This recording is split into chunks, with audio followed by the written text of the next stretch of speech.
Okay, welcome back to members of 121 Community Church in Grapevine, Texas, and our ongoing study in Walter Kaufmann in his small little paperback Hegel text and commentary. We're going to take a look at historical and philosophical knowledge, and Hegel does differentiate between historical and philosophical knowledge. Let's go to block 1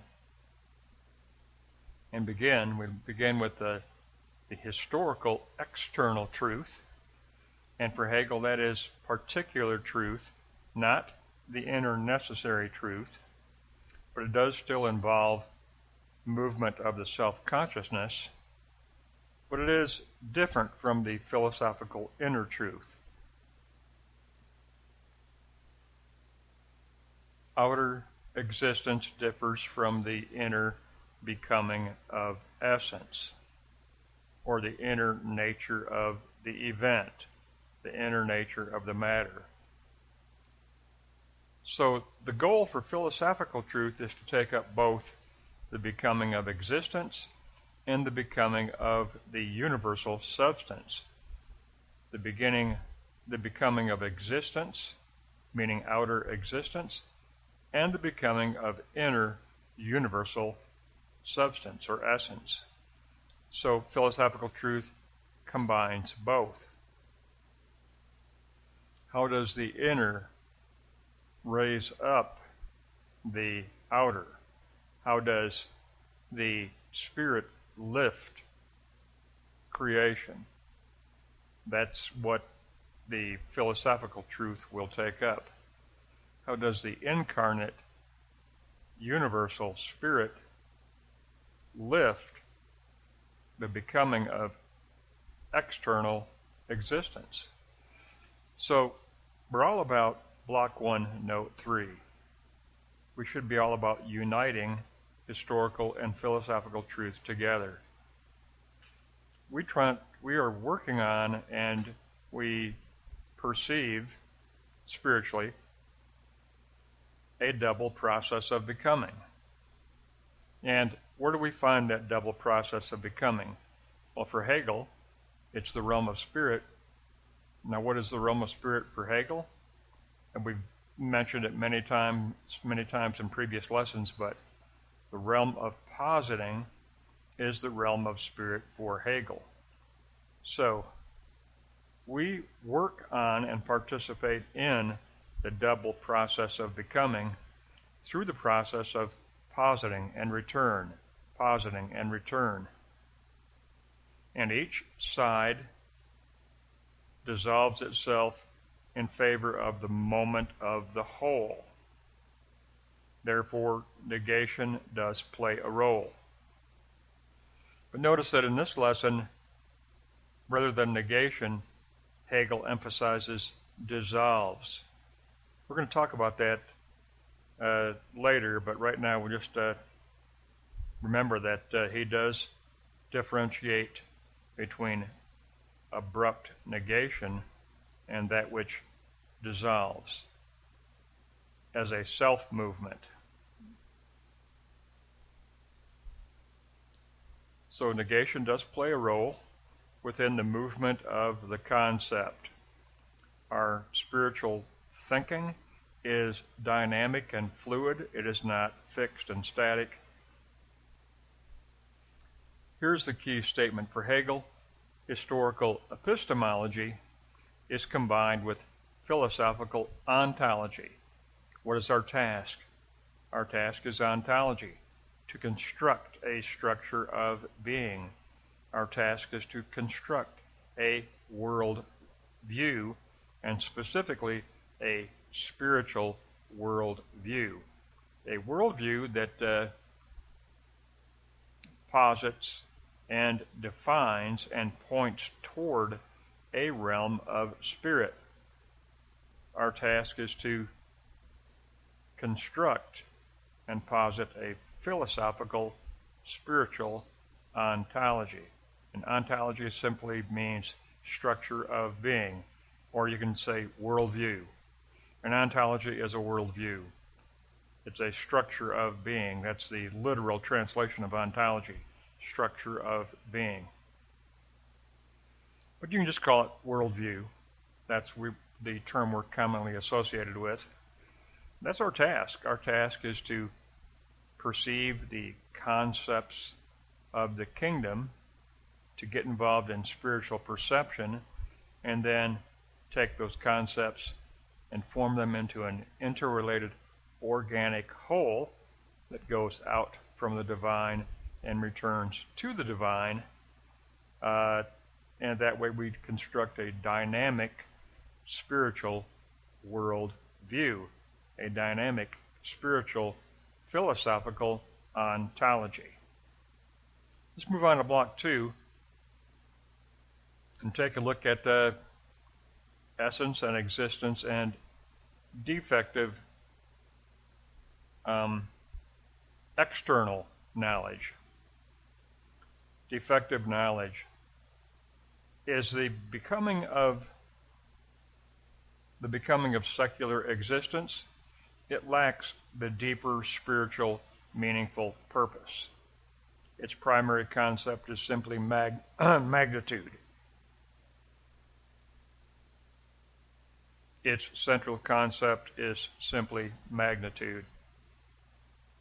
The inner matter of essence is ignored. Therefore, secular knowledge never reaches true comprehension, never reaches true understanding, never reaches, if you want to use our Greek concepts, it never reaches noesis, spiritual perception.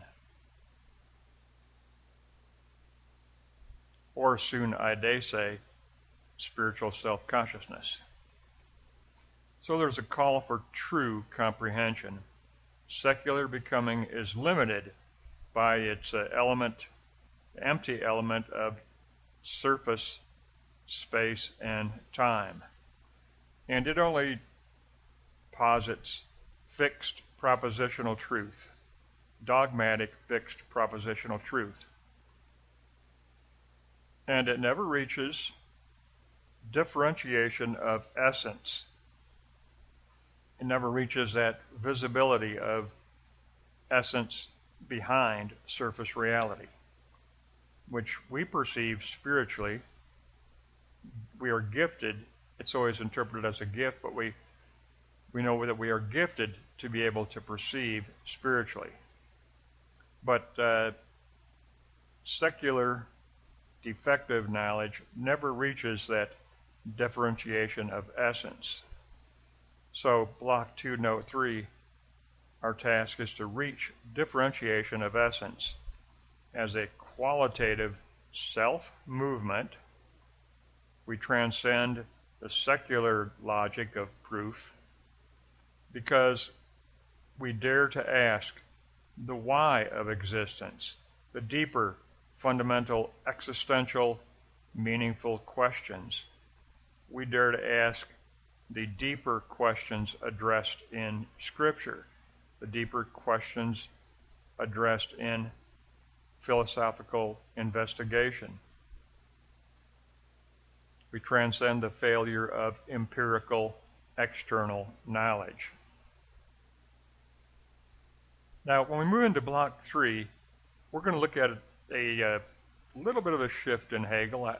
I like that Kaufmann does this. You know, Kaufmann has a very unique book here because it's a mini reader, but the beauty of the little paperback is that it's some very unique sections of the phenomenology that Kaufmann has chosen that we don't normally concentrate on when we talk about Hegel. So I love the fact that he's bringing these out and allowing us to think about them when normally they get read over and skipped. Now, we pick up a new term in block 3, evanescence. Evanescence, which is a fading away of determinateness. And it's a self-movement fading away rather than a negation where it takes a hard choice of the subject to create negation. No, this is self-movement of the spirit, and then we can talk about a stage of evanescence or a more subtle sublation of the determinate. So I like that emphasis because it helps to explain Hegel's concept of the self-movement of spirit. Because we always talk about, in our summary lessons that we had in the summary playlist, remember that the first two lessons in the summary playlist were composite summaries of the phenomenology, and it talked about aufgehoben, or becoming through negation. But Hegel always talks about the self-movement of spirit, the self-movement of spirit. Well, if it's a self-movement of spirit, is there a hard negation moment, like there is when a subject negates something in the mind? Not really. In the self-movement of the spirit, sublation is more subtle. Sublation is evanescence. And so I learned that in this lesson, and I have to admit that I have read over that in my past studies of the phenomenology. I really didn't pick up on this. I picked up on negation, of course, but I like the fact that Kaufmann says, you know what?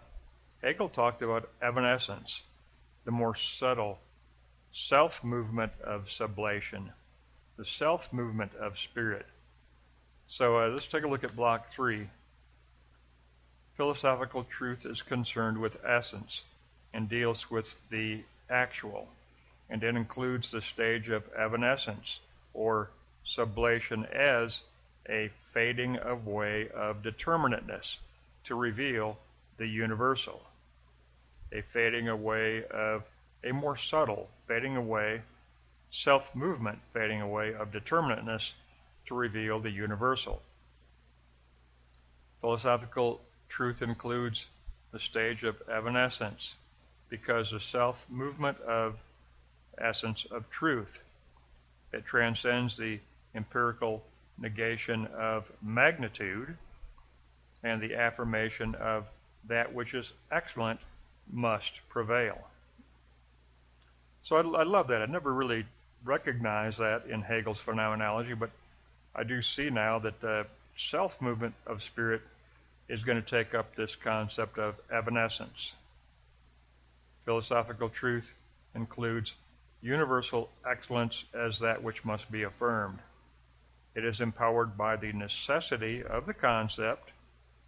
Philosophy as science becomes more than a lifeless schema. We're just not writing up schemas. We're not working up diagrams of schemas and saying this is the true. No, the true is the living dynamic of the dialectical realm of spirit. For Hegel, that is the realm of positing. So it's a very different picture than a simple lifeless schema.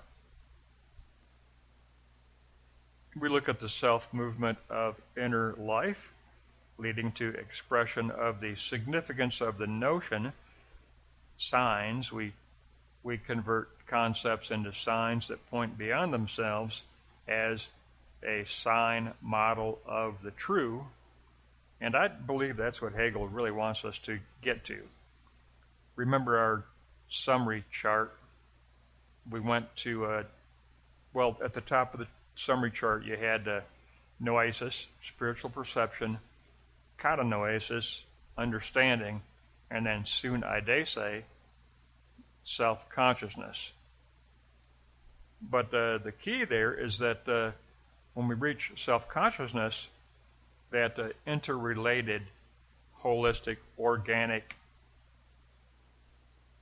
structure of concepts, when it enters into positing, in the realm of positing, it's not a schema of concepts. It's a sign model because signs are more lively. Signs point beyond themselves.